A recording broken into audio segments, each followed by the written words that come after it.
Thank you, everybody, for coming out today. Your show of support is incredible, and it does lift up the sadness that's here.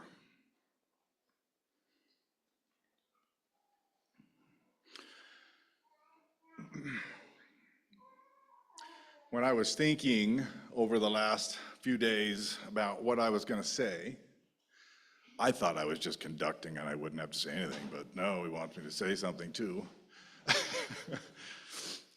I wasn't sure what to say. How do I look my brother in the eye and tell him everything is going to be okay?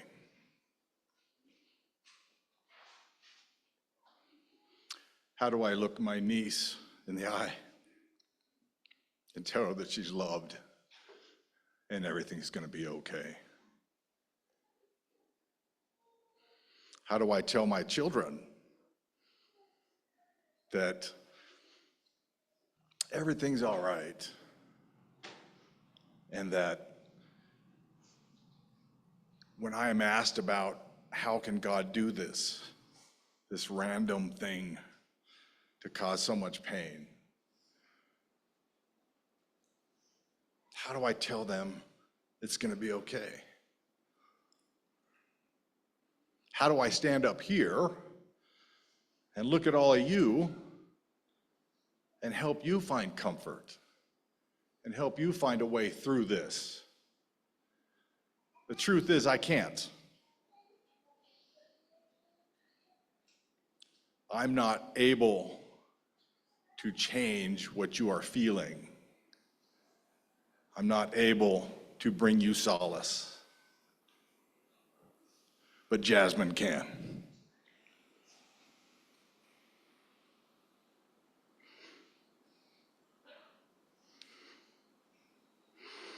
The fact that Jasmin is gone hurts, and that's not going to go away for some time. It's a loss that we all feel and will feel for some time. But the reality is that Jasmin was a performer, an artist. And the one thing that performers and artists don't want is to be forgotten. Jasmin does not want to be forgotten.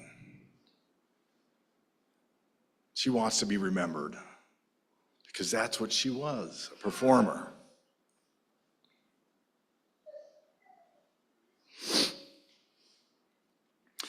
She wants to leave a mark, and she has. Think about it. Why are we here? How are we dressed? This wasn't some random decision. It was an inspiration to Tim, Jessi, and those that prepared this occasion, this celebration. We are here to go on a hike. We're here to go on a hike with Jasmin. Why is that? Because Jasmin has a new starring role out there in nature, in the trees, in the wind. Every time you go on a hike, that's where Jasmin will be. There's going to be sadness, there's going to be tears, there's going to be laughter and joy. Why? Because when you go on a hike with Jasmin, she's going to make some jogger trip and fall for you to see. When you go on a hike with Jasmin, she's going to make the perfect leaf fall down from a tree and land perfectly on a rock and balance. It'll be amazing. It'll be wonderful. It'll be Jasmin performing for you.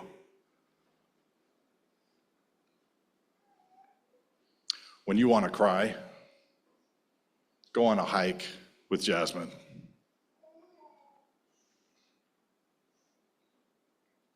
When you want to smile, go on a hike with Jasmin. When you want to talk with God, go on a hike with Jasmin. She is a performer, and she will perform for you every time you go on a hike with Jasmin. I was blessed to have her in my life. Each and every one of us was blessed to have her in our life. We will never forget, especially when we go on a hike with Jasmin.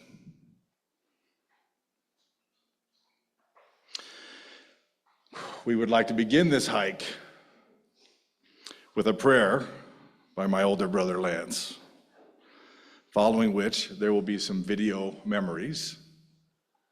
And for those who are online, there will be a link online so that you can hear the music or the narration for the video.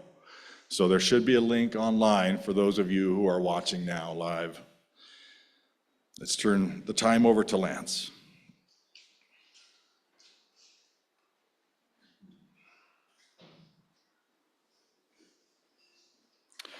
Our Father in heaven, we miss Jasmin. We are grateful for the joy that she brought to our lives. We understand that she was meant for more things than just this life. We struggle to understand why she was taken so soon. We ask thee, Father, to bless us with thy Spirit, to help us feel comfort and peace as we mourn, and to feel joy as we remember her and what she did here while she was with us. And I say these things in the name of Jesus Christ. Amen.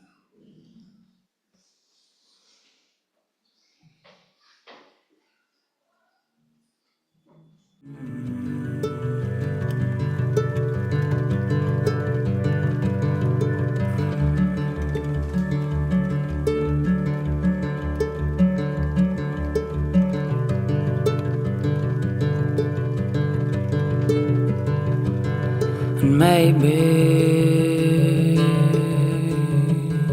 just maybe, I'll come home.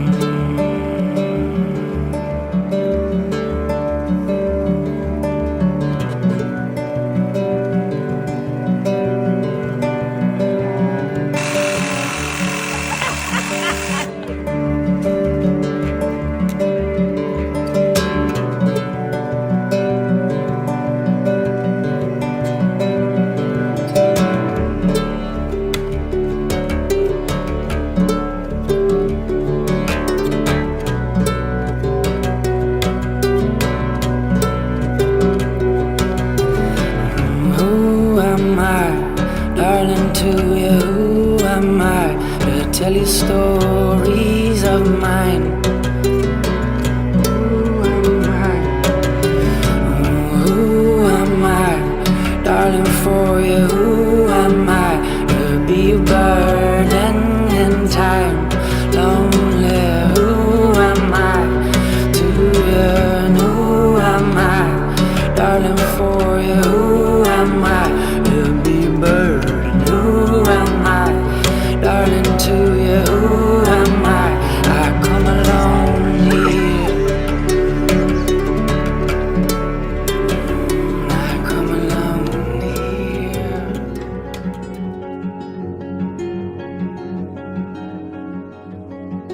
We made our way to a hill beside the sea.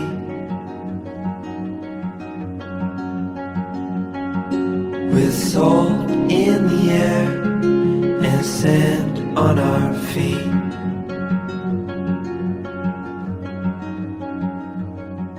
We felt the sun as it burned upon our skin.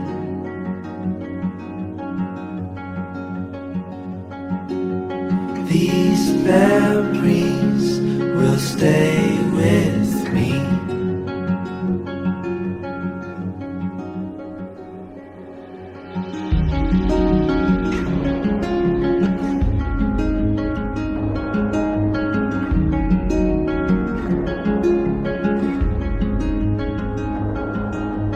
Now I'm far away,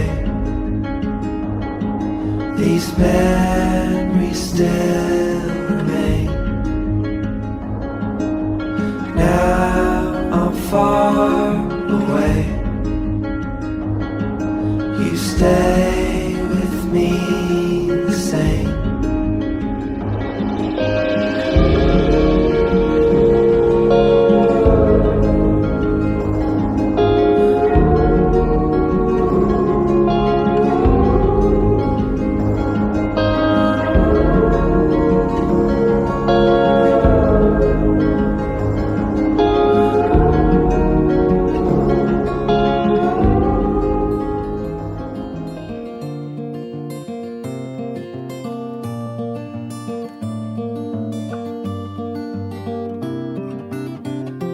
Tell me something, give me hope for the night. We don't know how we feel.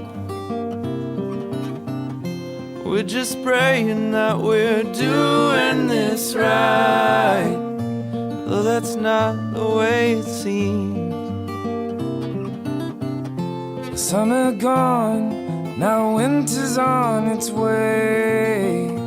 I will miss the days we had, the days we had.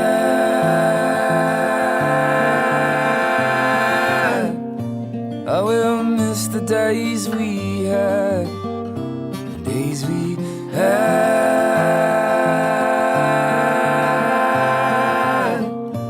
Oh, I'll miss the days we had. Loving, leaving, it's too late for this now. Such a scene for each has gone. Has time driven our season away? Oh, 'cause that's the way it seems. In the wild of the speech that is new, I'll be back again to stay, again to stay.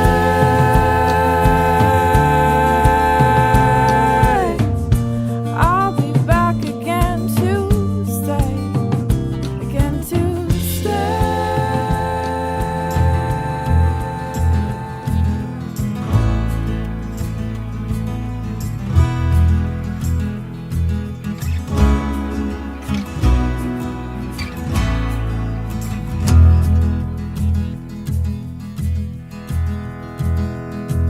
I ain't never been a holy roller, but I found God in your eyes.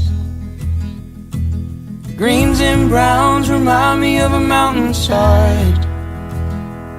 All the days that are to come and all the bad things that I've done.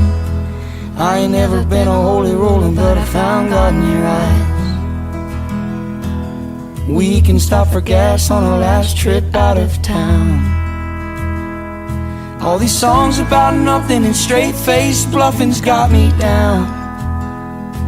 'Cause old dogs bark way too loud and talk shit on the weekend crowd. I ain't ever been a holy roller, but I found God in your eyes. Coming down and coming up, there's a place for good love on the river's edge, darling. I know home's not far from here.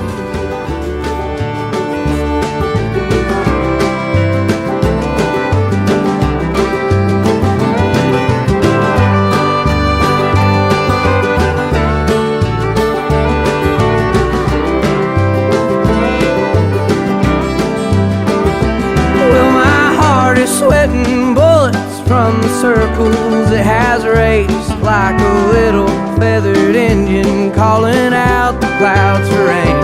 I go running through the thicket, I go careless through the thorns, just to hold her for a minute, though it leave me wanting more.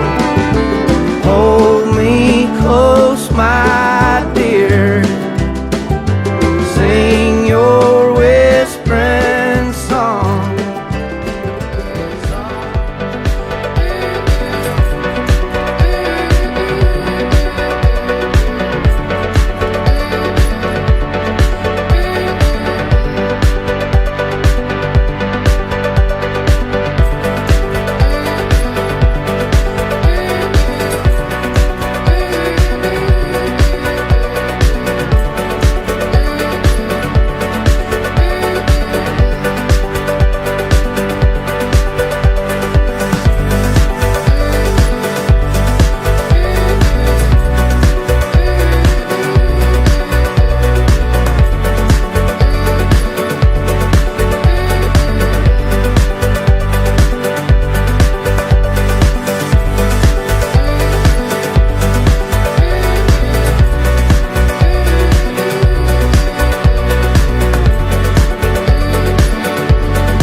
6, Part 1, Act 3, Scene 3, and I will be playing Joan LaPucelle.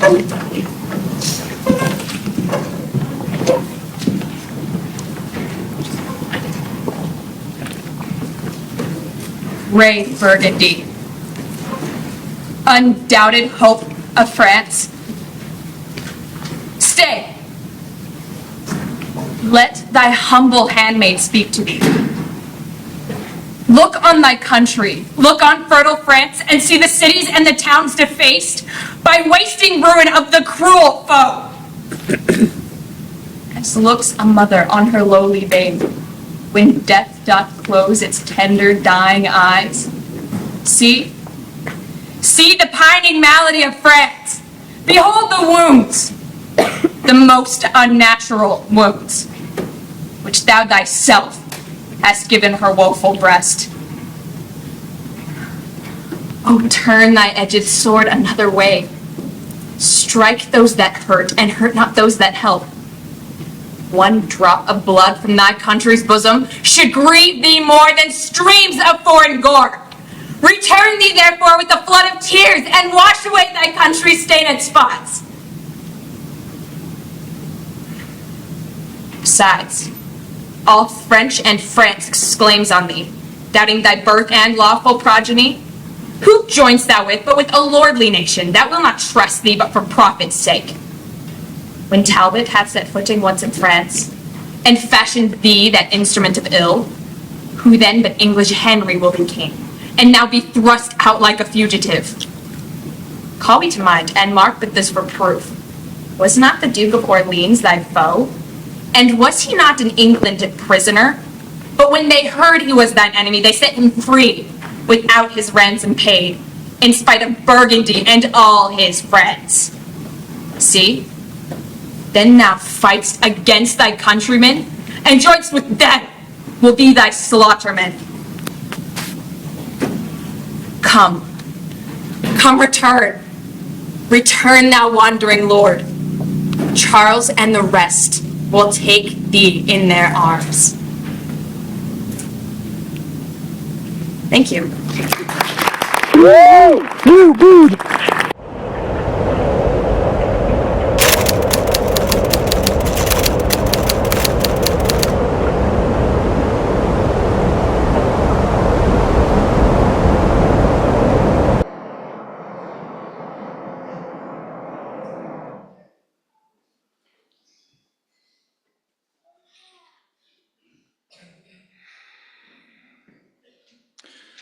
Now we'd like to turn some time over to her father, Tim, following which we're going to have a musical number by Corey Agnew, playing Jasmine's violin. Tim.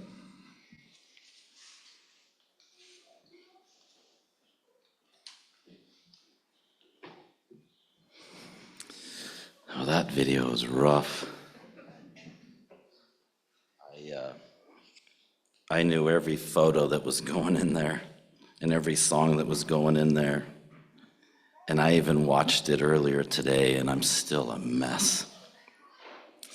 Adam and Branton, who are running around taking the photos, they were the ones that made the video, so thank you, you guys.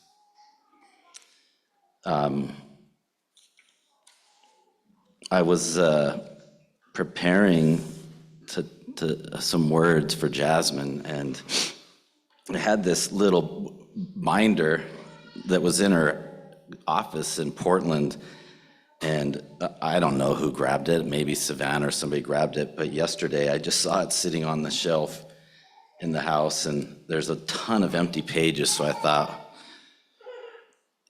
yeah, thank you. I thought if I'll just make my notes inside here for her service, but I read the first couple pages and I thought it was really funny. It was her trip, her study abroad in London, and the first date was like May 8th, 2015, so I just thought it was just a bunch of stuff that Jasmine, like her notes, like we went to Piccadilly Square and we did that, and so yesterday I'm sitting in beer bar, which she loved and Jasmin and I used to have this thing where we would go to different breweries and try these beers and try to narrow it down to our favorite. And so I thought it would just be fitting to sit in beer bar and enjoy a beer with her alone. And even here, just having beer at a funeral, like, who gets to do that? Well, we do, because we made the rules. But I'm sitting there and I'm thinking as I'm preparing what to say, and I am not nervous talking in front of people. I have done it a lot and in front of hundreds of people. And I was thinking about one time I was accepting an award on behalf of the Boys and Girls Club by the local NAACP, and there were over 700 people there and all the local news channels, and I had to speak after Eric Holder, the Attorney General. And I'm walking up, and someone grabs my hand, and I turn, and it's one of my best friend growing up, mom and dad, James and Sylvia Morris. And they looked at me and they said, "Don't screw this up." And so I'm just sitting there thinking as I'm preparing this, like, don't screw this up. I don't have my glasses, that's why I can't see.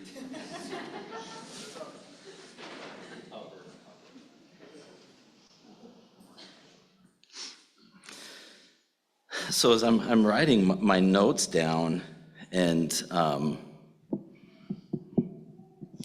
writing my notes down and trying to come up with what I would say and how this all fits together.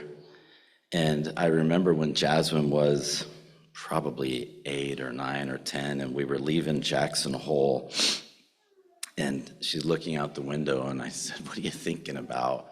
She's like, "I just love Jackson Hole. There's so much nature and inspiration." So for years and years, me and Savanah have always teased her, like, "Hey, is that nature and inspiration? Is this nature and inspiration?" But she loved nature.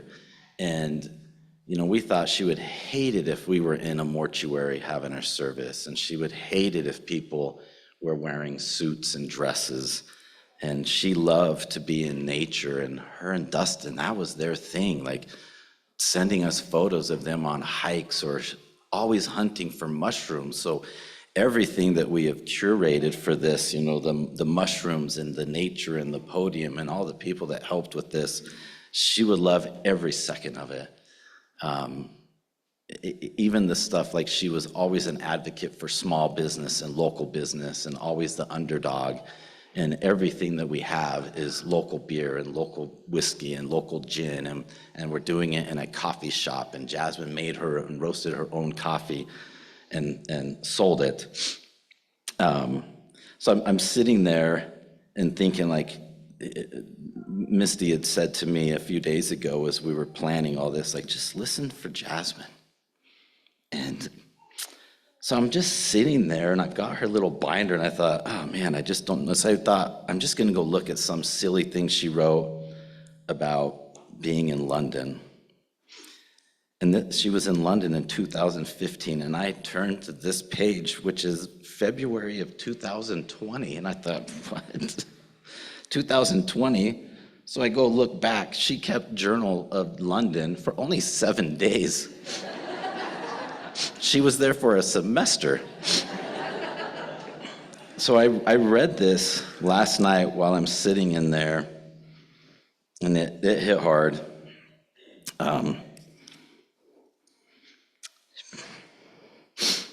She says, "I fear being forgotten, being insignificant. I feel like I've always been very middle of the line, medium, mediocre. Those aren't the people that you remember. They are typically the people that drift by. I don't want to drift. I don't want to be a ship in the night or whatever. I want to make a mark, if not on the world, then at least on the people around me. People don't seem to really connect with me like other people. Why is that? The old saying, history makes a man immortal, has always stuck with me. You are what you mean to those around you. The mark on them is your mark on the world, your immortality. You don't take anything else with you when you go. I would like to be remembered. That's why I've always loved performing arts, because of the impact it can have on people. It makes you feel real. I want to work on myself, reconnect with me, what I love, become more concrete, more solid, not so mediocre, not so middle. I do also miss myself. I've really made an effort to reconnect with her in several years. I was loving what I've been doing. I just forgot to bring a part of myself along for the ride. So now I'm going to go pick her up. Remember the Jack Kerouac, I have no idea how to say it, Jack Kerouac quote?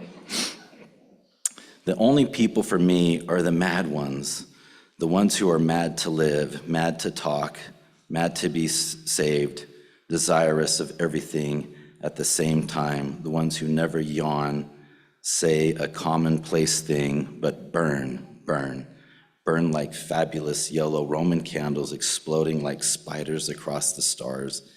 And in the middle, you see the blue center light pop and everyone goes, ah. I'd like to keep that thought in the back of my mind, to stay a little mad myself. I have a zest for my life. And I just read that and I thought, man, this has just got to be part of it today.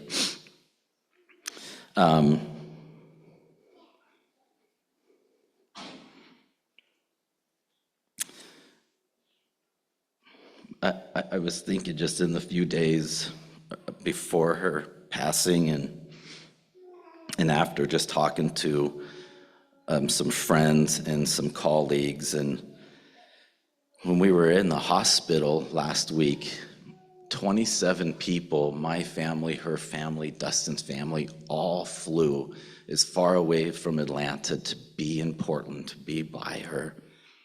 Mediocre people don't get that. We're reading things that people write on Facebook, her teachers, her professors, her friends, things that like I can't even read anymore. Mediocre people don't get that. Her boss, Robert, in Portland, and a bunch of her work colleagues are here, and he just talked about how much of an impact she had on him and their office. And we were able to go spend some time in her office as part of a closure for us. And it was just so neat to see all these people in there. And I had talked to her previous boss, Ryan, this guy that had hired her. So Jasmin, she has a degree in theater. She's worked as a barista. She worked as a bartender and worked for Sugar House Distillery. She applied for a job at a construction company that does roofing. It made no sense to me. So I called him and I was talking to him, and he treated Jasmin so well, and she kept getting these raises, like constantly I'm in human resources. You don't give raises out like this, like constantly. And so I call him, and I tell him who I was, and he started to cry, and I heard him say to someone like, you know, I'm talking to Tim Peterson, Jasmin's dad, and he said, my daughter was worried that I was crying. And I just said, you know, thank you for treating her so well. You know, this was her first, what she called a big kid job. And I never understood what she did there, because it seemed like she just did a little bit of everything. And like she's planning events, and then she's doing some diversity stuff and working on suicide prevention and doing some payroll stuff. Like she does a little bit of everything. And I said, you know, and why did you even interview her? Like, you're a construction roofing company, and you guys interviewed her. Like, I'm an HR guy. That resume doesn't get passed on. And he's laughing. He goes, let me tell you a story. And he said, I was asked to go open up a branch in Portland for this company. And this company is a very large company based out of Canada. And he said that he found out later it was you either be successful or we're going to fire him. And he said, we were successful and we did very well, but we were partying and having fun. And, you know, I don't know what all they were doing, probably trying to win some contracts. He said that someone came in, I don't remember who it was, a regional person, and just said, we're really happy with everything you guys are doing, but this place is like a frat house. There's beer cans everywhere, there's poker being played and a putting green, and they said, you have to hire a woman. And I just thought, oh my gosh. So he interviews Jasmin, and he said they'd received several candidates, and they interviewed her, and she was the first one they interviewed. And he said that when he's talking to her and asked her about her background, he said, she's like, well, I'm a barista and I can bartend. And he said she twirled her hand and said, and I'm an actress. And he said that he didn't interview anybody else. They just hired her. And he's like, the courage that she had to just apply for this company, this job, and to say, I'm an actress, like, he just loved it. And he'd said to me, like, she taught me how to treat people better.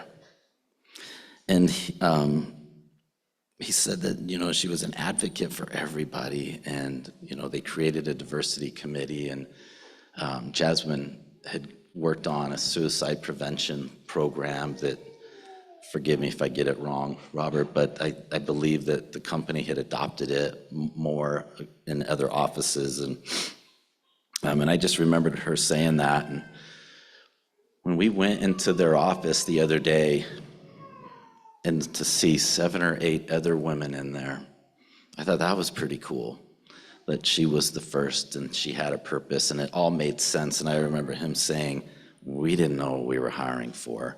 We just needed to hire the right person, and that was Jasmin. Her boss, James Fowler, who will say a few things today at Sugar House Distillery, he said similar, like, she taught me how to be a better person. And I thought, man, everybody's saying the same thing.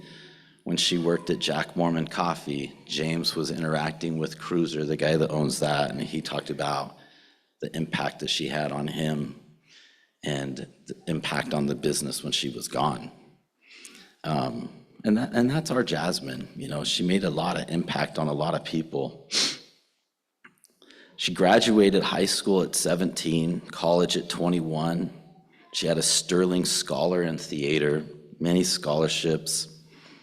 When she was a senior in high school, they were putting on a performance, and the teacher, the director, was pregnant and was due about the same time.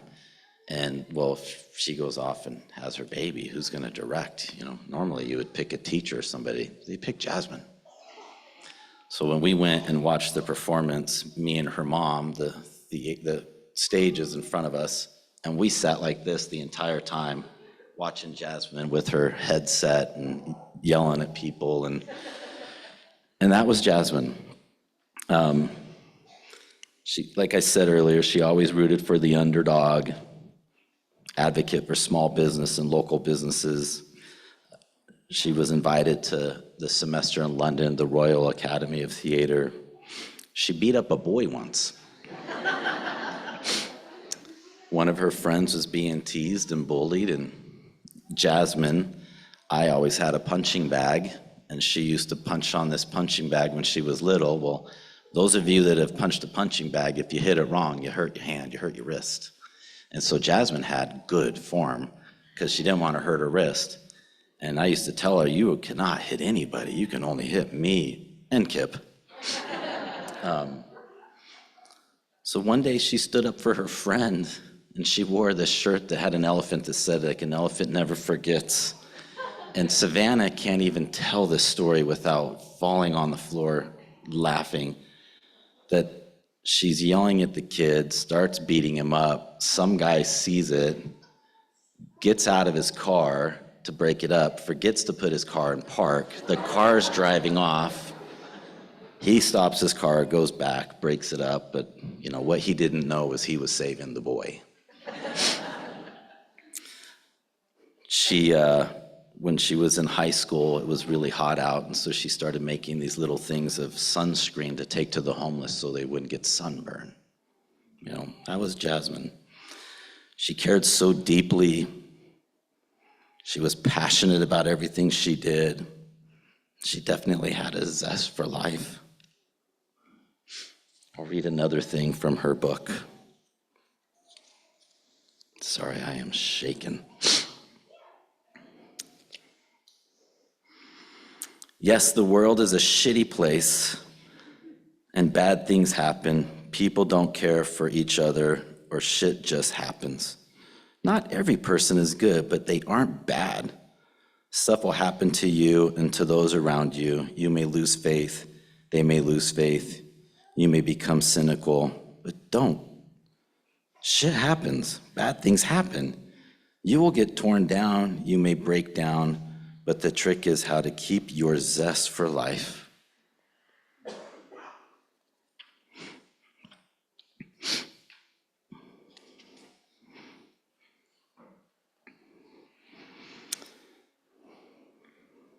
Lost my spot, sorry.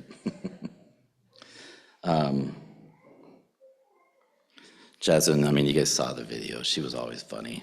She always made us laugh. And those of you that heard her laugh, she always snorted. Her dancing is funny.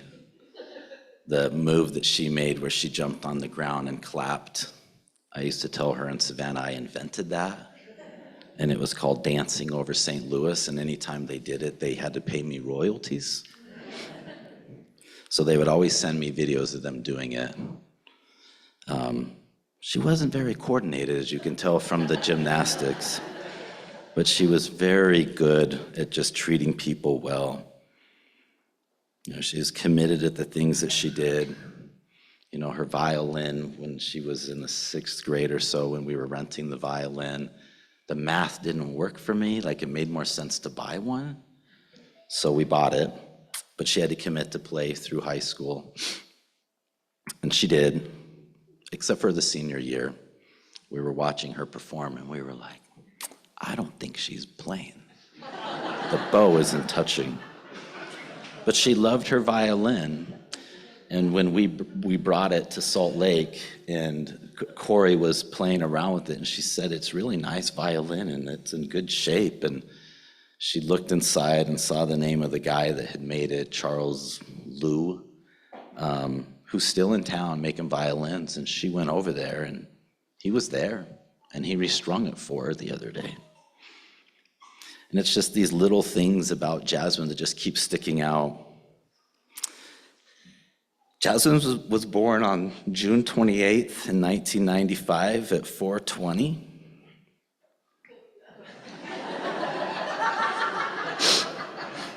Mistee sent that to me the other day, and I was like, oh God, don't send that to Dustin. He's gonna crack up.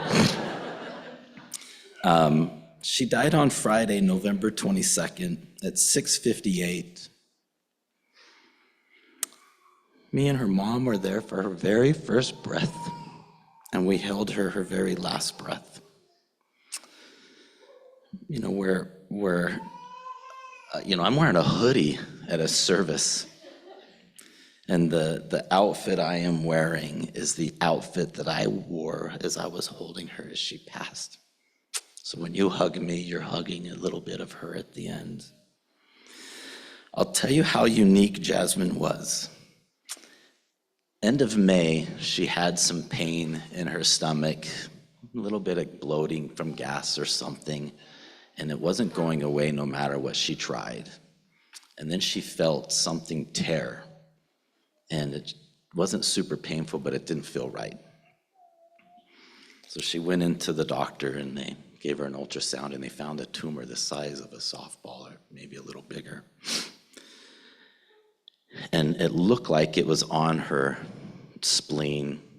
So her mom and I went in town and was with Dustin while they performed the surgery, and they said, it'll probably take a couple of hours, but it's on the spleen or near the spleen. So I have another surgeon with us that if we have complications, we might have to take out her spleen.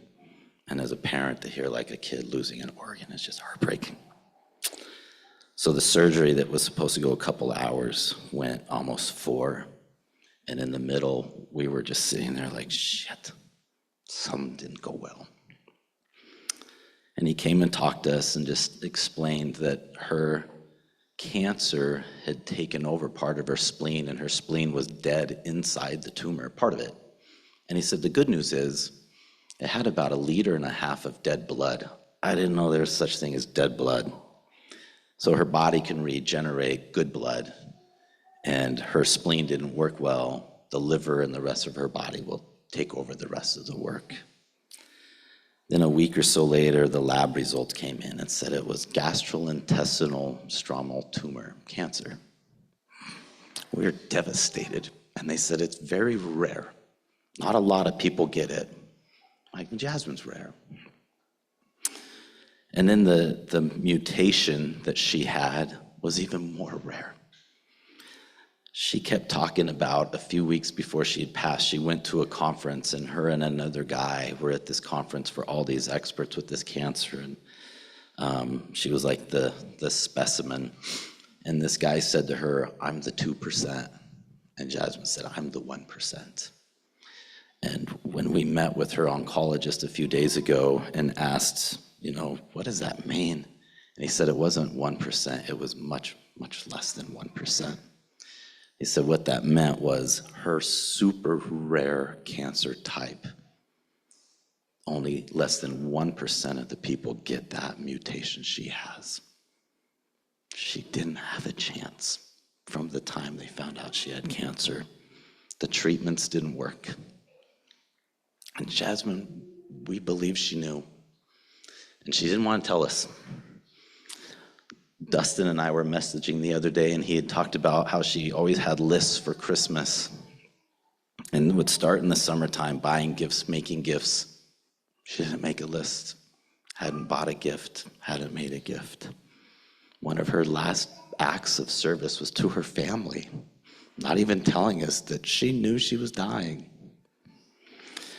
We're sitting in the hospital with the doctors, and they had pulled us aside and started to explain to us that everything they're trying isn't working. And if they kept trying treatments, that could cause more problems and more problems. And we had to make the decision to stop treating. And as a parent, to sit in the room and say, okay, is the hardest thing you will ever have to do. And then the doctor said, we need to go tell Jasmine. So Mistee and I went in with the doctor, who was this great woman, Dr. Hubel. And she grabbed Jasmine's hand and said, Jasmine, will you open your eyes? And Jasmine did. And if you look at Jasmine's photos, she has these big eyes. And she said, Jasmine, will you open your eyes bigger? And she did. And she said, Jasmine, I'm Dr. Hubel. Do you remember who I am? And she said, I do. And she said, Jasmine, there is nothing else I can do to save your life. You are dying. And Jasmine said, okay. And then she said, Jasmine, do you understand? And she said, yeah, life is hard. And we're just sitting there like, life is hard or life is tough. And then she started to say something else. And we're like, what? And she said, I wish I could have done more. And those were some of the last things that she said. After that, we talked to her. She had passed probably 2.5 or so hours later with me and Dustin and Savanah and Mistee holding her. It was very peaceful. She was so beautiful.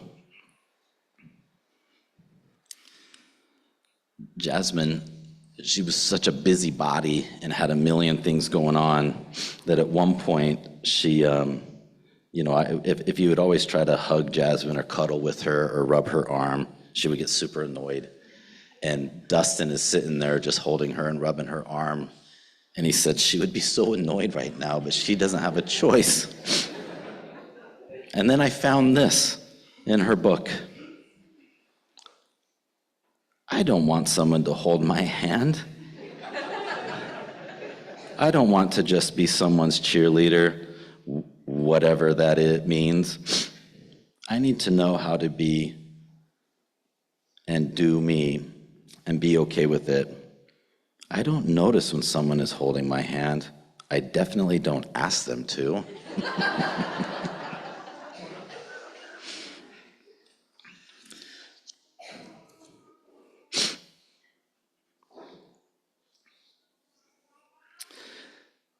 We've been seeing these little signs of Jasmin everywhere that has been really special for us.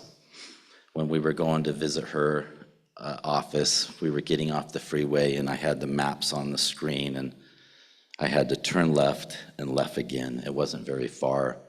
And if you looked where her office was, there was a rainbow right there and we took a photo of it and we're like, this is nuts. We're just going there to say goodbye and we see this rainbow.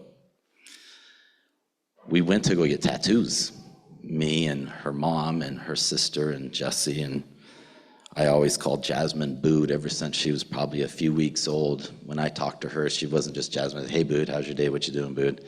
So I got Bood. Savanah always called her Honey. She got Honey. Mistee got Jasmin, and Jessi got a coffee cup. As we're in there getting a tattoo, the woman that was in there, she was left-handed. And so, Jasmin's left-handed. And then at one point, she had made a comment about, this is a woman-owned business, so the only ones that work there are women. And these guys were all like, girl power. And that was fun. Our friend Gavin we were having a drink with him and his wife one of the last nights, and we had left, and they were sitting there talking to a couple, and the couple kept saying things like, seize the day, and you got to live one day at a time. And Gavin's telling me this, and I'm just thinking, well, they must have told her and told him. And they said, we didn't tell her that Jasmin had passed. And the lady had turned to the bartender and ordered a Jasmin drink. And Gavin and Tiff were like, excuse me, what did you say? And I've never heard of a Jasmin drink, so we have Jasmin cocktails in the back. But there's an interesting story about the Jasmin drink too. When Jasmin was born, we decided to name her Jasmin, Jasmin. When you have a newborn baby, you are scared to death. You're checking to see if they're breathing. We got her birth certificate in the mail, and if I remember correctly, you get like a month or two, you can send it back and they can fix it if there's any errors. So they put an E on the end of her name. We forgot to fix it. She was getting a passport, and we're standing in line with Jasmin and Savanah and her mom and I. And Jasmin said, let me see my birth certificate. And she looks at it and she's like, there's an E on my name? I was reading about the Jasmin cocktail, and the guy that invented its name was Paul Harrington. And he talked about, when he invented it, never entered it in contests or anything. And he sees the cocktail listed on all these menus all over the place with an E on the end. He said there's no E. And I thought, oh my gosh, that's Jasmin. So he's like, everybody's spelling the name of the cocktail wrong. There's no E. And I just like these just little things. I want to read, all these things that people have said about Jasmin. And I don't know if Colton Giltner is here. If you are, guess what? You put it on Facebook, so I'm reading it. Yesterday evening, the world lost Jasmin Peterson at the age of 29 to cancer. She was one of the dearest and closest friends from my time in Utah, one of the brightest and most influential times of my life. Jasmin was immensely important and radiant part of those years, an amazing friend and confidant. A pragmatic voice of reason, one of the hardest working and most disciplined people I ever had the pleasure of working with, and hands down, one of the most unflinchingly authentic and honest people I have ever met. Having Jasmin as a friend meant many things. It meant that I often had the best scene partner in class. It meant that sometimes I would drag my skeleton hungover or otherwise to see the sunrise on a morning hike above the Capitol or Immigration Canyon with her. I was never going to commit to the whole biking thing, but you knew that, I'm sure. I deeply appreciate you trying to help me be healthier and more responsible regardless. It meant that I always had a counselor, no matter how scandalous or convoluted my love life might have been that week. It meant that I was always going to be watching something great or listening to something awesome, but more than anything, it meant that there must be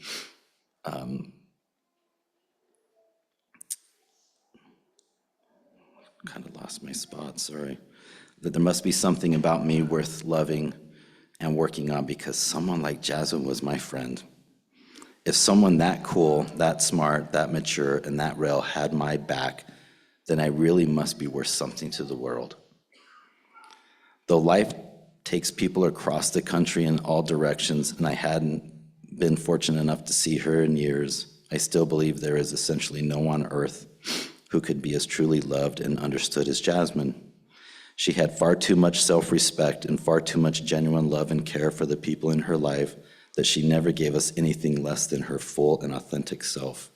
Some people go through life having never lived a second in their own skin, and why she was taken from her family and partner and friends too soon, so tragically and so unfairly, Jasmine lived every single second of her 29 years with honesty, and that is beautiful. Rest in truth, Jasmine. And I loved it, and there's so many messages like that. When Jasmine passed, it went so fast, and it was so hard for us to see her go so fast, but if you knew Jasmine, if you got a hug, it wasn't very long. She was always on the go, and I find a lot of peace in that she was ready. And the doctors had said to us, she may have several days, and then it immediately turned into, we don't think she's gonna make it overnight. And then she was gone within the hour. And I just look at that, and Jasmine's like, I'm out of here. Like, I don't have time. I've got to get to this next thing. I'm needed somewhere else. And I heard someone say, God brings the best ones back early. And she was ready, and I truly believe that. I'll read one last thing from her notes, and then you don't have to hear me anymore because I know I'm long-winded.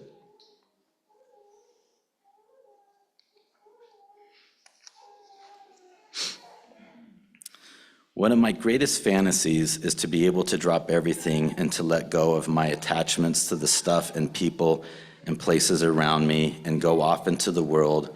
But one of my greatest fears or blocks is letting go.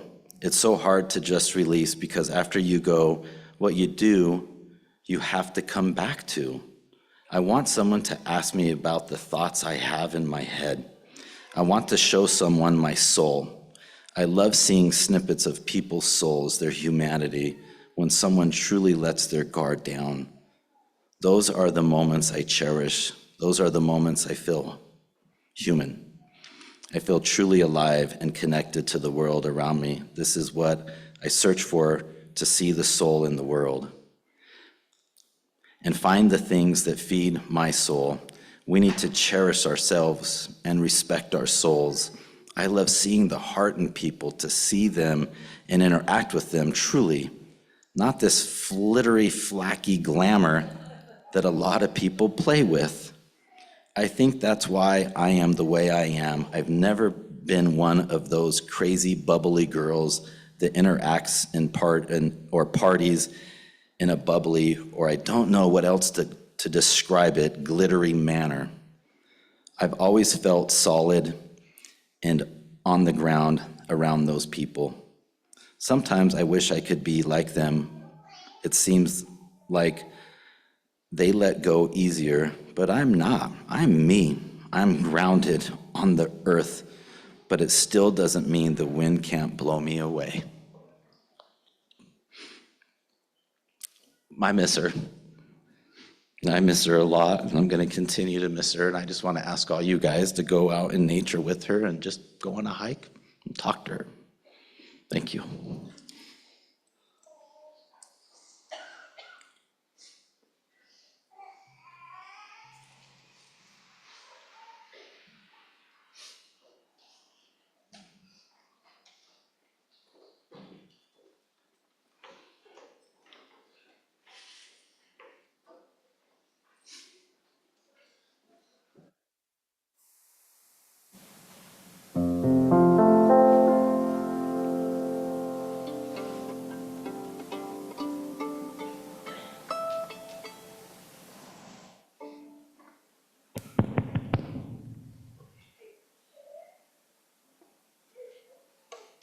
This is Jasmine's violin.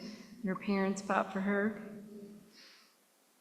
I understand she took it with her wherever she moved. probably had a hope that she would play again one day and again and again. Hopefully she did. And it's been an honor to get to be with a piece of her zest for life for the past 3 days. This is a melody by Mark Elihu called Grateful. And this is for you, Jasmine, and for the people who love you.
We'll now hear some tributes. First from Ben Harvey, then Becca Barrett, and James Fowler. We'll go to that point.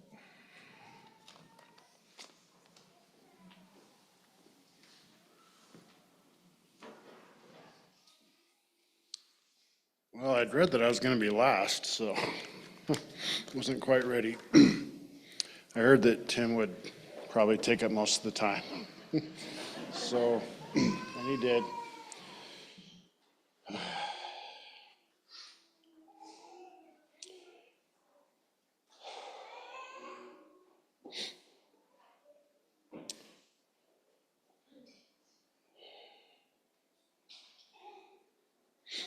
Well, as a lot of you probably don't know, I was Jasmine's soon-to-be stepdad. I like to just say that I was her stepdad. And I know that my kids call her stepsister. These aren't gonna work. I didn't think that I would need to stand up here and tell everyone about Jasmine. That's already been done. I knew it would. So what I did is, I traveled with Tyler and Goldie and Hazel to try to get there to see Jasmine before she left, but we missed her, I think, by about 20 minutes. I don't know that I would have been able to, but I would have liked to have said things to her, and there's still things that I want to say to her. So rather than trying to come up with a speech, I just wrote Jasmine a letter. And I'm going to try really hard to read it. Dear Jasmine, I have so many great memories with you. Some of my favorites are hiking the trail at Silver Creek Falls in Oregon with Dylan and Colton, traveling up parts of the Oregon coast with you and Dustin and my kids, hiking the cliffs and whale watching in Pacific City, visiting with you on my road trips with Colton, hanging out at Edgefield, and many more. I love the conversations we had about starting up your business, and was so grateful that you would include me and seek advice. I'm not sure if you really wanted it or just wanted to make me feel good, but thank you for making me feel like I was an important person in your life. I'm one of your biggest fans and was so excited to see you succeed. I loved your drive and your passion for all of your causes. I've recently had two of the most memorable experiences of my life, and you were there for both. First was my birthday. I want to thank you for coming and spending time with me to celebrate my 50th. It was one of, if not, the best memories of my life. You had already been diagnosed with GIST, and I was worried you wouldn't come. You had an easy out, but you came. Having every single one of our kids, our best friends, and little Goldie was a perfect time. It would not have been the same without you. As usual, you were the life of the party. You made everyone laugh, spanked all of us at Spot It.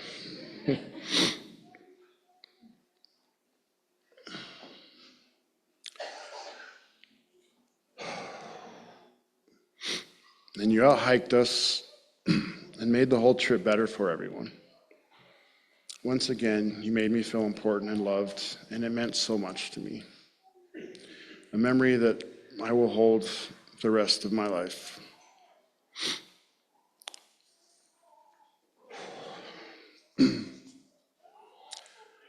Second memory was complicated. I spent 3 days in an Airbnb in Portland with Mistee, her ex-husband, your dad, Jessi, his wife, Tyler and Goldie, and Savanah. Definitely some reality TV material. However, it was nothing like what you may expect. You were not physically there, but I definitely felt you there. I don't think I've ever witnessed the amount of love I felt that weekend. It was powerful, and I felt it so fiercely. I have always known your mom to be one of the scariest mama bears I've ever met. She'll cut a fool and bury the body herself if they even look at her kids wrong. But being together with your dad, mom, Savanah, and all the significant others made me realize you were loved on a whole other level. We laughed together, we cried together, and everyone supported each other so much. So much love. I can say without a doubt that it changed me, and I know you were there to share that memory with all of us.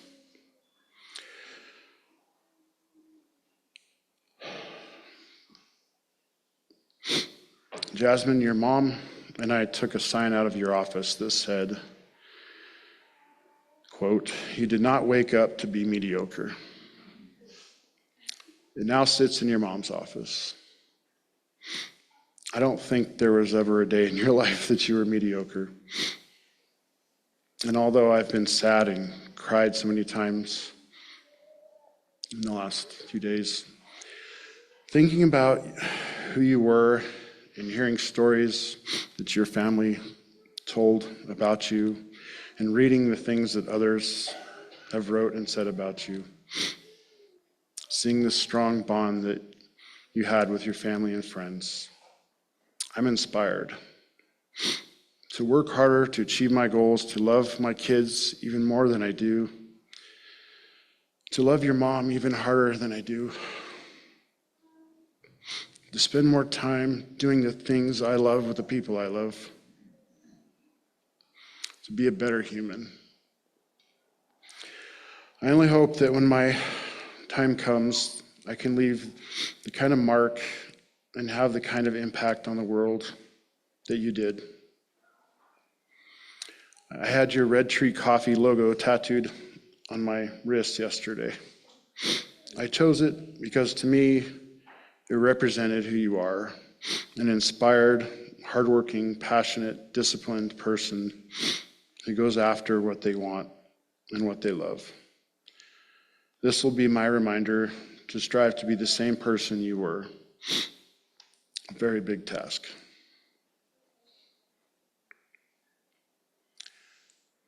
Jasmin, you have an amazing family. I think if every parent raised their child the way you were raised, the world would be a better place. I'm so happy that I had the privilege to have you in my life. Your grandma Kathee, your mom, love you so much. I just want you to know that I will do my part in your family, and I will always be there for them. You're loved in so many ways. I love you, Jasmin. Thank you.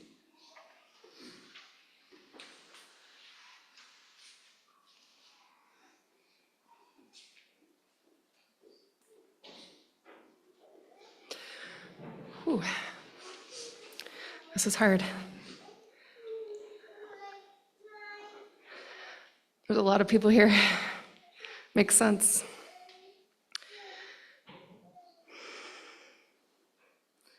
Ten years ago, I was attempting to stay friends with my ex-boyfriend. We were in our mid-20s, and he had just started dating a new girl. She was only 19. To me, it was scandalous, and I judged him for it. But then I met her. She was so cool, so down to earth, so nice, and so wise for her age. I couldn't help but like her. When said ex-boyfriend dumped her on Valentine's Day, me and the boyfriend's best friend at the time, Shannon, immediately took her side in this injustice. We sensed early on that this girl was too good. This girl was Jasmin, and that was the beginning of our beautiful, long-standing friendship. Jasmin, Shannon, and myself, the three of us became best friends. We were a trio, and it was an era of a time. These were formative years that bonded us in ways that is hard to explain. Even though Jasmin was much younger than me and Shannon, not even old enough to legally drink, her nickname was Mom. She was so caring and nurturing, and far more responsible than us. She kept us from doing the really stupid shit. We teased her for it, and we loved her for it. Over the years, times changed, but Jasmin remained a good friend to me. She was a friend who showed up for me when I really needed someone. When I punctured my hand and needed to go to Instacare, it was Jasmin who took me. When I had surgery and could barely walk, Jasmin helped me bathe. And when we went hiking and I broke my ankle,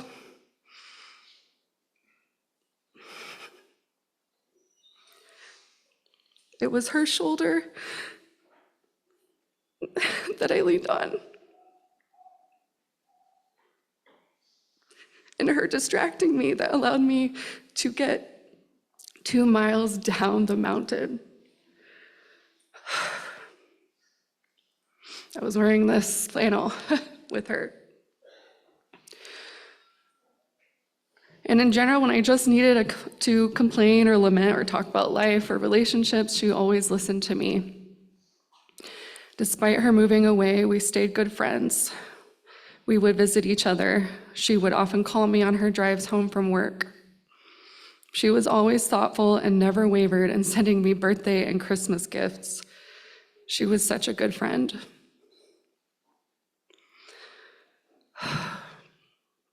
Jasmin taught me things. She had know-how. She taught me about cocktails and mixology and coffee and leave no trace camping and how to have a good relationship with your dad and your boss. I admired her. She was a strong person. She was smart and capable. She was a doer. I was so proud of her as I watched her work to level up in her career and also follow her dream of starting her own coffee roasting business.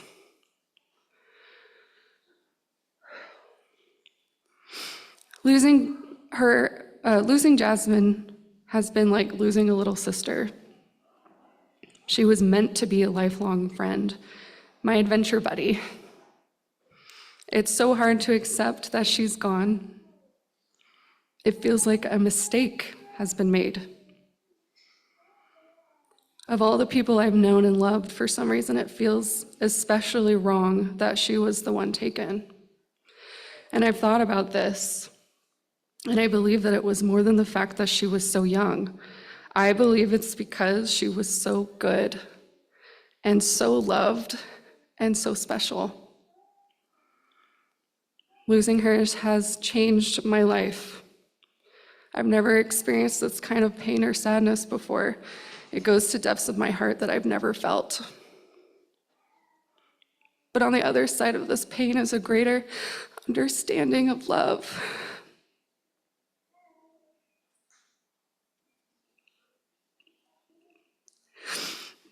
I feel like my heart has been broken and expanded.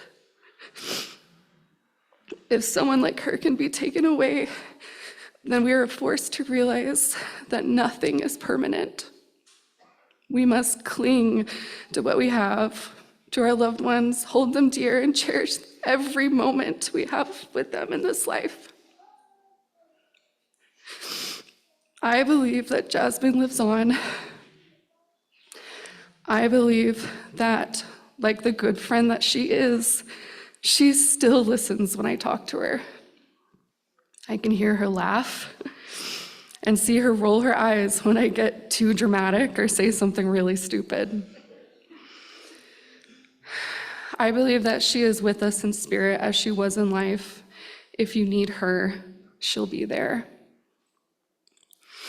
I love you so much, Jasmin. You were too good. I look forward to seeing you in the next life.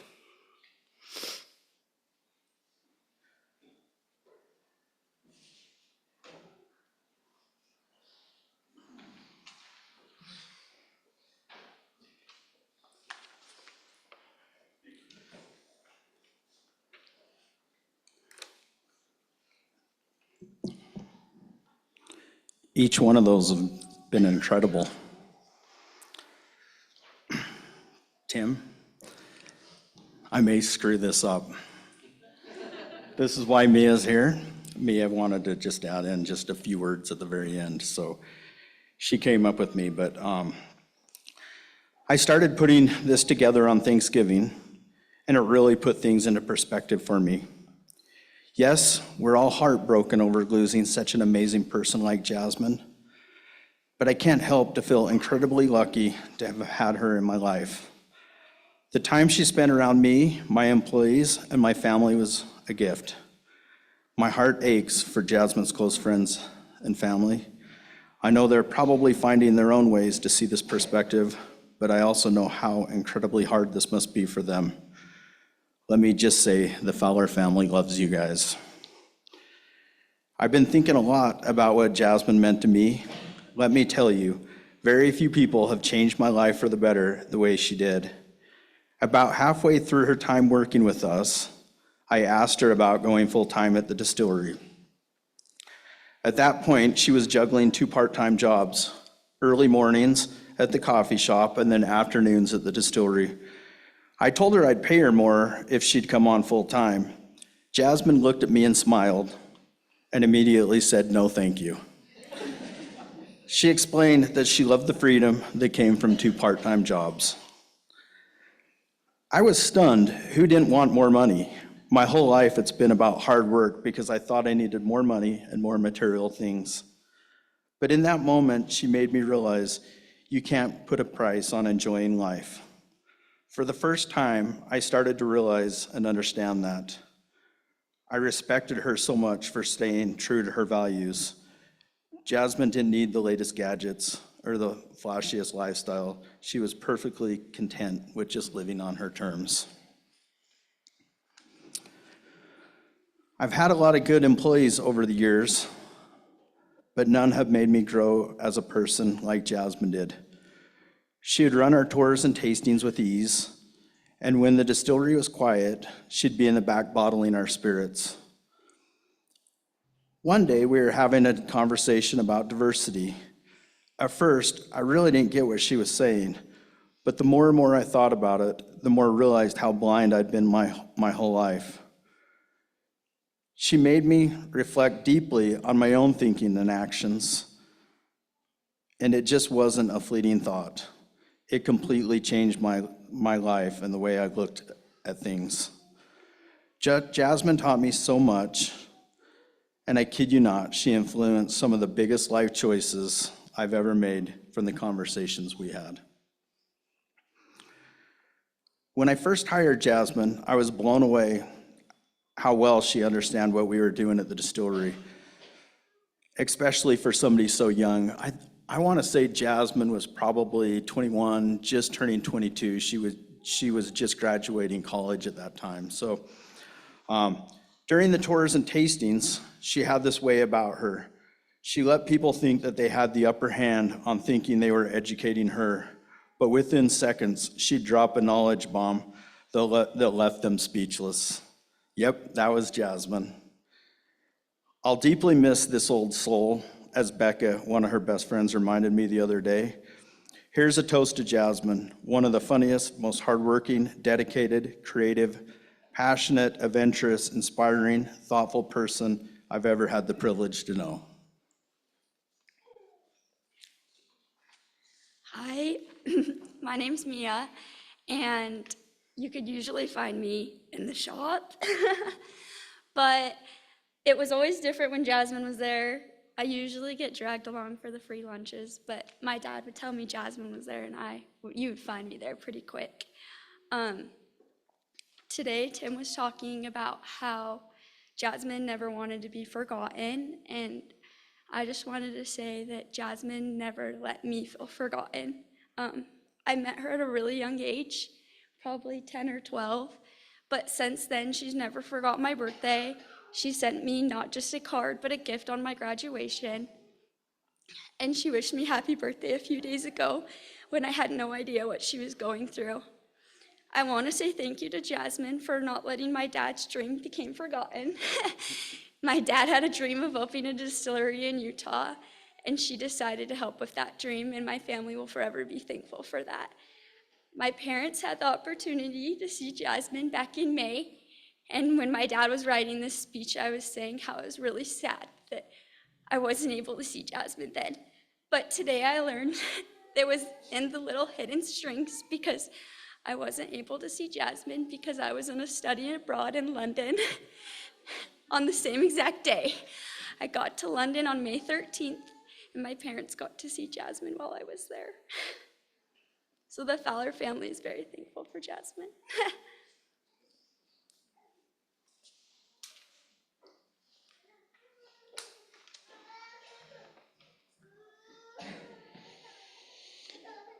We'll now hear from Ellie Swink, Savanah Jacobs, Jessi Walker, and our final tribute will be from Dustin.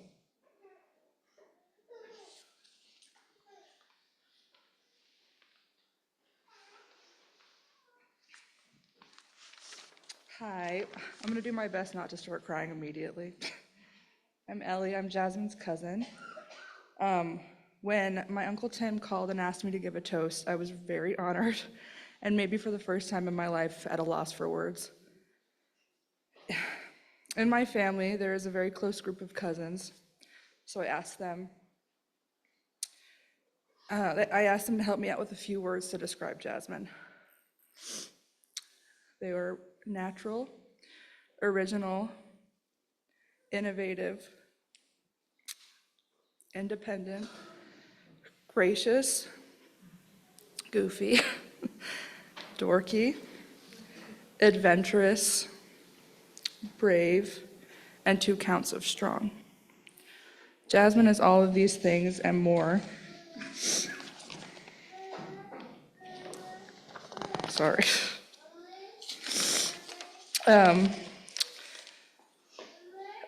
There is a saying that Jasmin likes.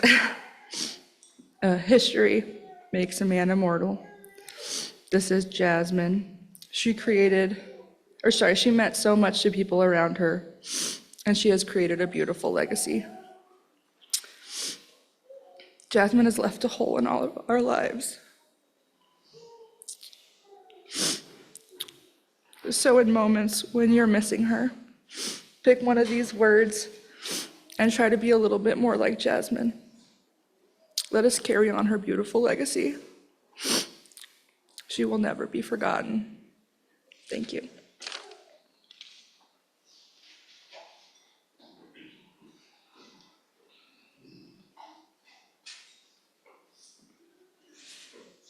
Hi.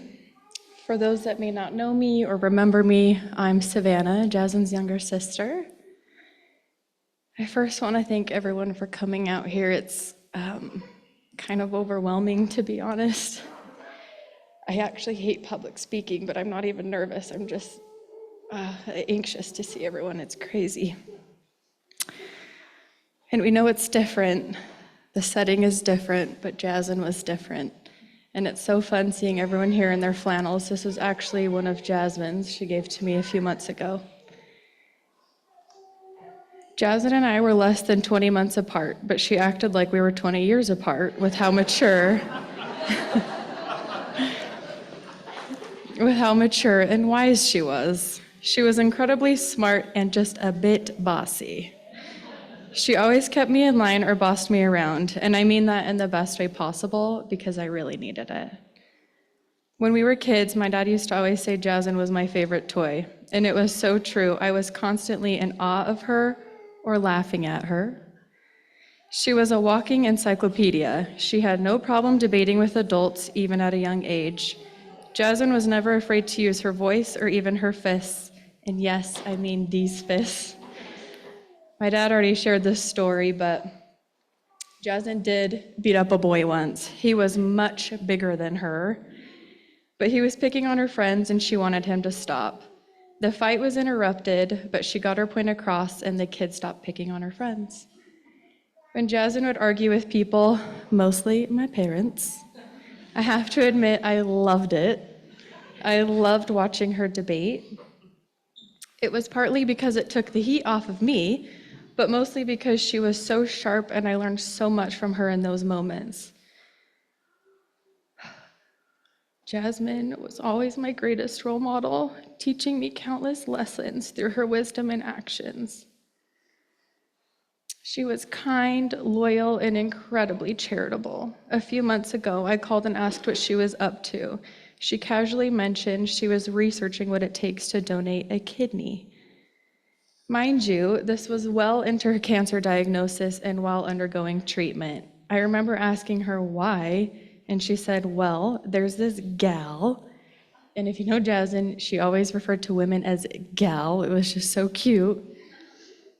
But she'd been following this author turned influencer for years who was an activist Jasmine deeply admired. This gal ended up getting a kidney disease, and Jasmine was looking into donating one of her kidneys to her. It didn't matter that she was already sick herself and possibly needed her kidneys. She wanted to help. That's just who Jasmine was. She later found out she couldn't donate because of the cancer medications she was on, but she still took the time to research it just in case she could. Just 3 weeks before she passed, my mom and I visited her to go wedding dress shopping. Every dress shop we went to had dresses that were donated, and all proceeds went to fight human trafficking. Jasmine was always sticking up for what was right. She was passionate, and she also acted on her passions. Our parents divorced when we were young, so it meant we lived in 2 different homes for most of our childhood. It also meant I didn't get to see my mom or my dad every day, but who I did see every day was my big sister, Jasmine. And I'm so grateful for that.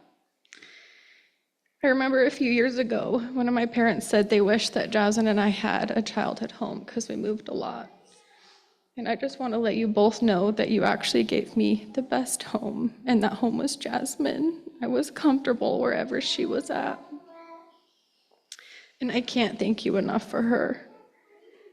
Jasmine and I often reflected on how amazing our childhood was. We were fortunate to have parents who provided the world for us.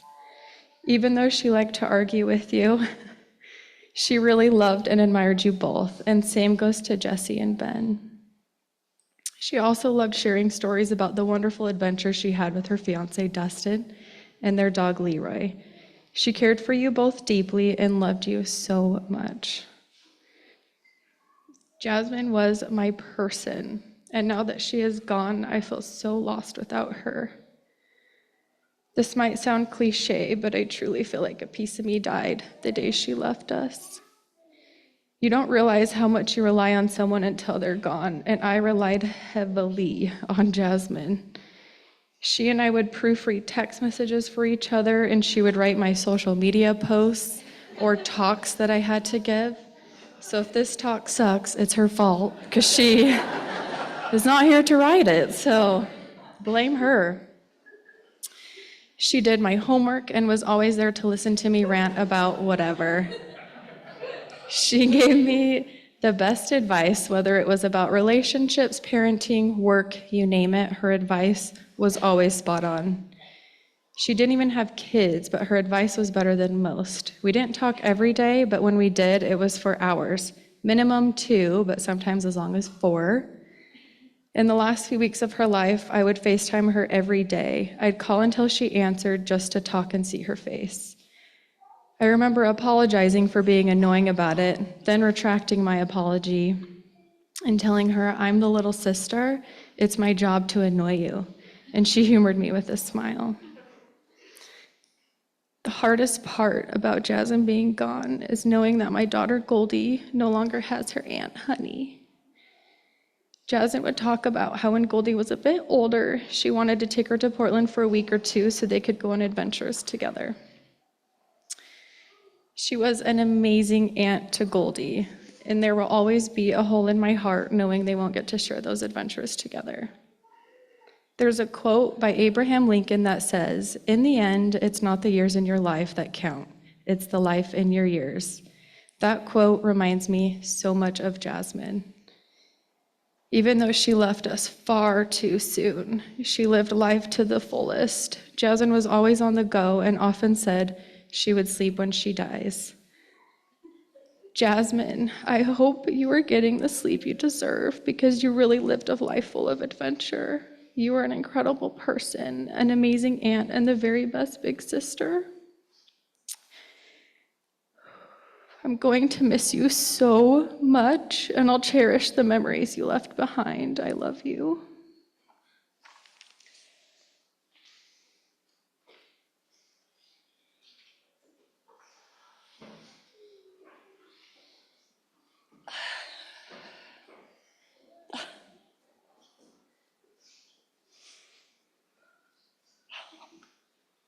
This is a big moment.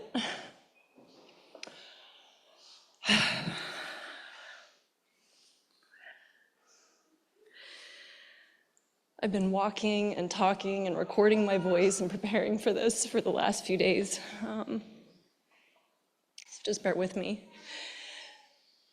So I think we can all attest to the difficulty of finding our way into a tight-knit group of friends. I was unprepared for the uncharted terrain that came with starting my relationship with Tim, that of finding my way into a tight-knit dynamic of a dad and his daughters. If I'm completely honest, I was jealous. I had this new relationship with this great man, and he had these amazing kids. And I was at a loss about how I could navigate all of it. When I bemoaned this lack of history and relationship with these girls and their dad to my support person, and told her how much I wanted that connection, she wisely said, "You don't have that yet, but you will." And you know, over the following 10 years, something pretty cool grew. We ran around Mexico and Switzerland and the Oregon coast.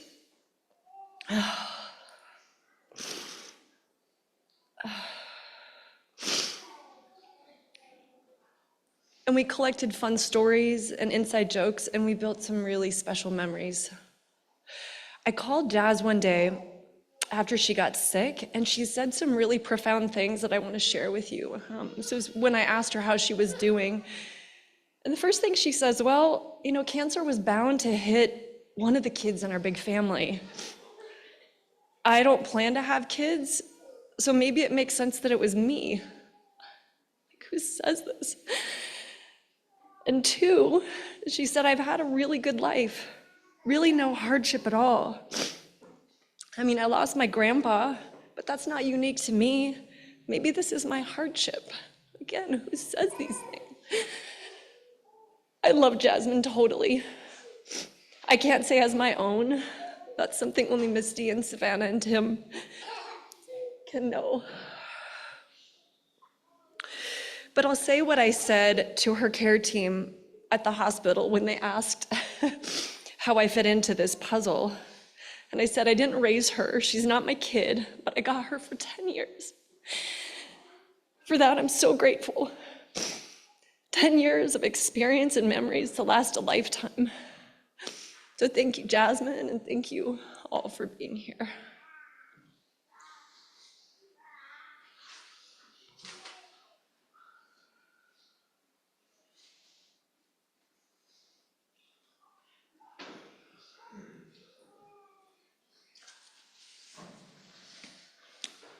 Hello, everyone.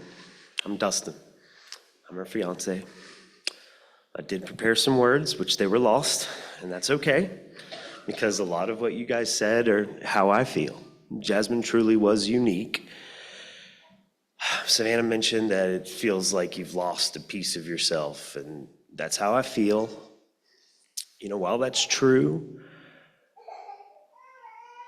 she had strengths that I didn't have. Some of her strengths I thought were weaknesses. For instance, we could be in traffic, heading back from an adventure. Maybe we drove 4 hours to get where we were going. And Jasmin would she would be in the right lane, just stopping and going in traffic, arguing or whatever it is. And I would just be like, babe, can you just get in the left lane? Like, we have 4 hours to drive, you know, please, come on. She burned through brake pads, guys, like, I'm telling you, like, I think she needs brake pads now, you know, every year and a half. But, you know, what she was doing is what you heard. If she's calling her sister, she's calling her mother, she's calling me, you know, whoever it is. Jasmine had the serenity to know that she's in traffic, like it's fine, you know, just call someone, you know, make someone feel important. I don't know which one of you said that. I believe it was you, Ben, where you said she made you feel important. And with some of the Mod Podge of things I wrote down before they were lost, that was one of the things I wrote. Jasmine's goal was to make people feel important. She was forgetful. Yeah, I mean, that's just, it wasn't her strength. That was something I helped her with through our relationship. We have uncashed checks now, I believe. She didn't think about money. It wasn't her business. I mean, she never made money. She just traded with people at the farmer's market. She gave her coffee away. I mean, I talked to her about her profit margin. She couldn't tell you. She couldn't tell you. She never could, because it wasn't important. She was making coffee and she was building her business.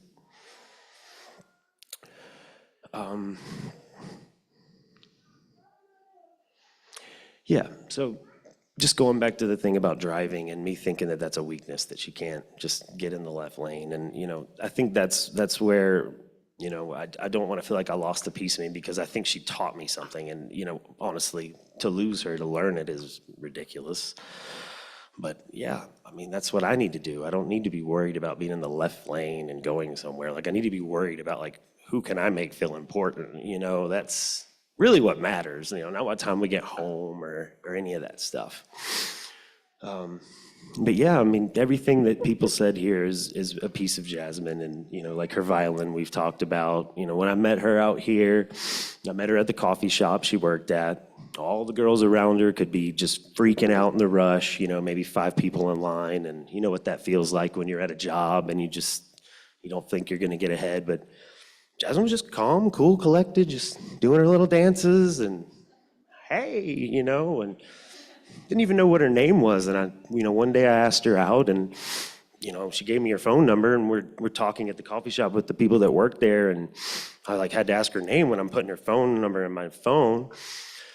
And yeah, I mean, we all laughed about that because it was just funny. And we went out to a comedy club, and after we went to the show, we went to Poplar. I'm sure a lot of you in Salt Lake know where Poplar is, and we just talked about our goals. And I got to know her better, and we drank. We didn't, you know, get wasted or anything, but you know, we talked about our goals, and her goal was to move to the Pacific Northwest. She told me about her father having a friend in Washington, and you have a couple. I don't know which one it was, but. You know, she said that was her goal, and you know, that's how I ended up here. Was I wanted to be in the Pacific Northwest, and I just happened to end up in Salt Lake City with the company I was with. So yeah, we hit it off, and for weeks, you know, we hung out, and the weeks turned into months. And I'm pretty sure James, like, I don't know where you are, but I think that's why she didn't take the raise. She knew we were moving, so she couldn't tell Cruiser at Jack Mormon either. It took her, I think, 3 weeks before we left. She broke the news to him, and, you know, it was hard for her because she didn't want to let anyone down. She wanted to make people feel important and special. But yeah, I mean, like I say, I had stuff written down. There's nothing prepared. I wanted to speak. I didn't want to miss a chance to speak here. And, you know, when we met, I kept thinking she just got cooler and cooler, right? I saw her relationships with her family, how close she was with her aunts, her uncles. Aunt Holly, we talked about Aunt Holly for a while because Aunt Holly's crazy. Where is Aunt Holly? There's Aunt Holly. She knows, I can say it. But yeah, the first time I met Holly, you made me feel like part of the family, and like, I'll never forget that. And she's like, well, just wait, she's crazy. She'll get crazier. And I'm like, good.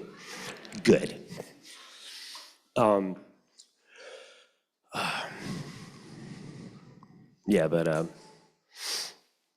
you know, as we're developing a relationship, I ended up at her apartment one day before we went out. You know, this was a few weeks after we'd met, and I saw her violin. And I mean, I love folk music, and I'm thinking, man, she plays the fiddle too? Like, this is awesome. Like, this chick is amazing.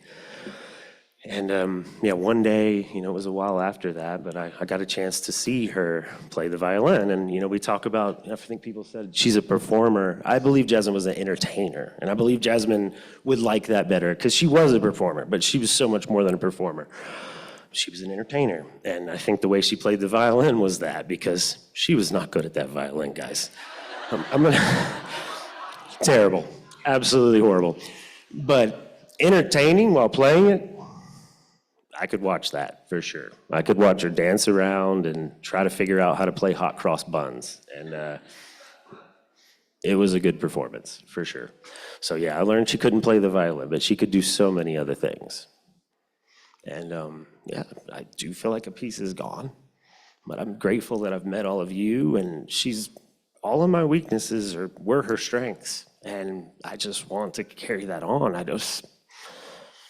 And all of you, I think, like what Tim said, you go on a hike and you think of Jasmine, like that's what we have to do. We have to keep Jasmine's memory alive. She doesn't want us to be miserable. She doesn't. She just wants us all to feel important and make other people feel important. And I think that's what we should all do.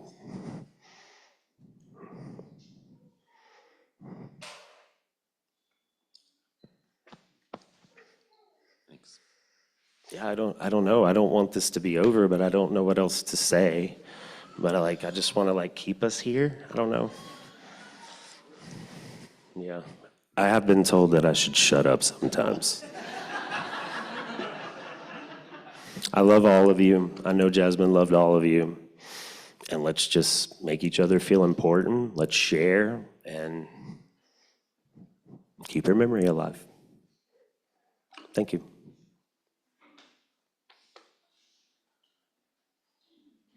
Get your beer, Tim.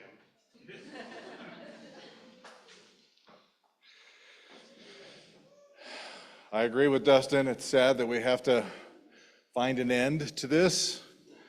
But remember, you've heard it from lots of people, starting with me and then all through everybody's little talks and tributes. Go on a hike. Go on a hike with Jasmine.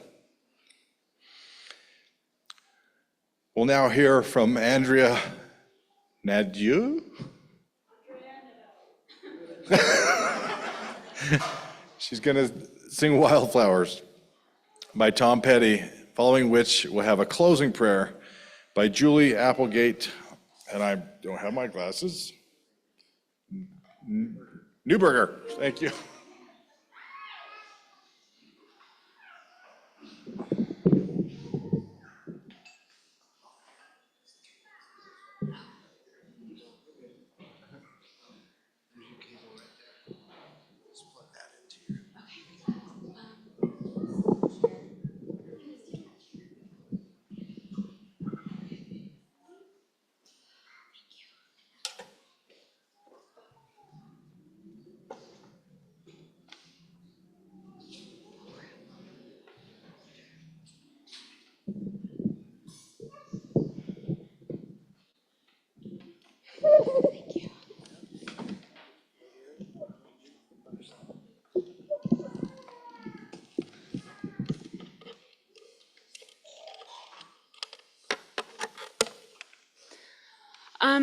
I wanted to start off really quick. I'm a little nervous, obviously, and I'm praying that I don't cry in the middle of singing this. But I want to make a toast, an actual cheers to Jasmine, because everything's been a little sad, and I feel like she would, want us to cheers. And I just gotta say that, by the way, I'm her soon to be stepsister. Our parents have been engaged for 2 years now. By the way, me and Jasmine frequently talked about okay, when is it gonna happen? So it better happen soon. That's what she wanted to. But I feel like, obviously I loved Jasmine so much, and I met her actually 3 different times, even before, or even separate situations. we didn't even know that our parents were dating before I met her 2 different times in different friend groups. And then another time after that because of our theater stuff. And so, small lake city, but I also 3 other times, that's a lot. So it feels a little fateful to me. And she's just, obviously we know she was an amazing person. And I think that a lot of that had to do with her family and a lot of the people that are here. So just cheers to you guys. Thank you so much for being in our lives, and cheers to Jasmin. If you wanna lift a drink or your hand. Yeah, cheers. So thank you.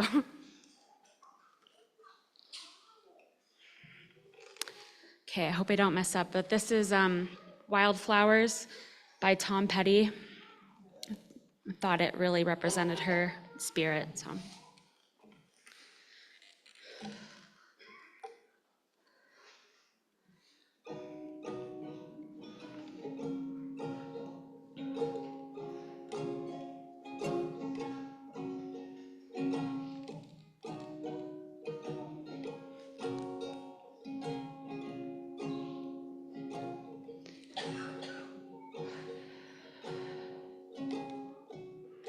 You belong among the wildflowers. You belong in a boat out at sea.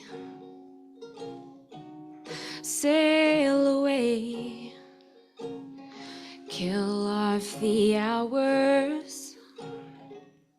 You belong somewhere you feel free. Run away, find you a lover. Go away somewhere all bright and new. We've seen no other who compares with you. You belong among the wildflowers. You belong in a boat out at sea. You belong with your love in your arms. You belong somewhere you feel free.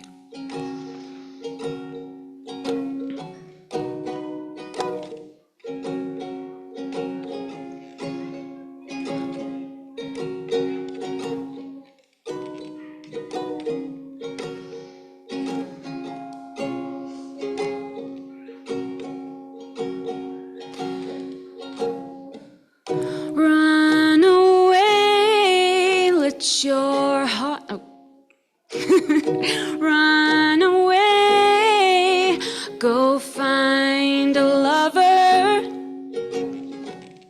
Run away, let your heart be your guide. You deserve the deepest of cover. You know your family's by your side. You belong among the wildflowers. You belong somewhere near the trees, far away from your trouble and your worry. You belong somewhere you feel free.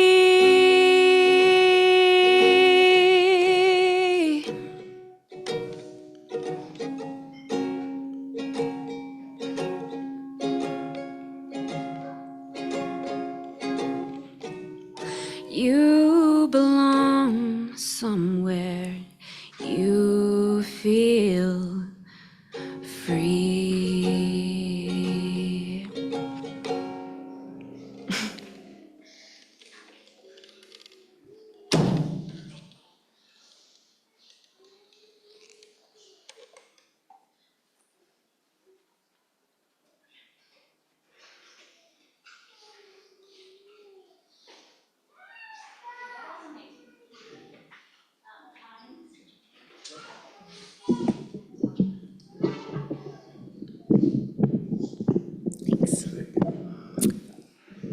Okay, why do I have to look at you?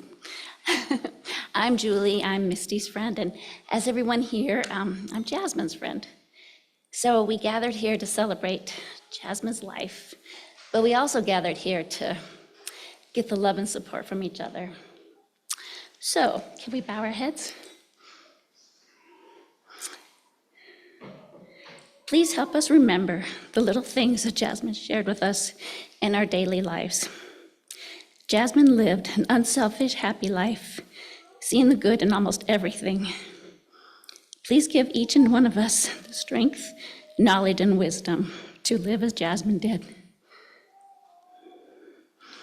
We give thanks for Jasmine's life and the many wonderful things she brought into our lives.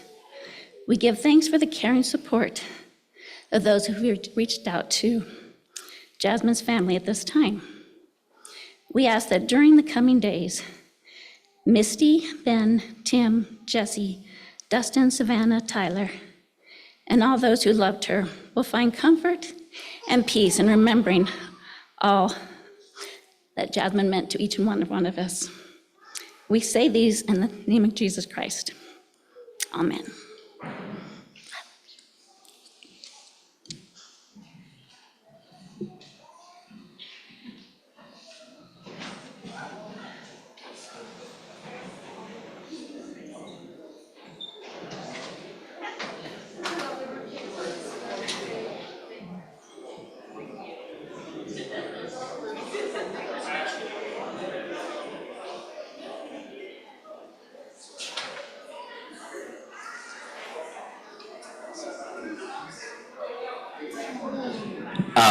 Well, sorry.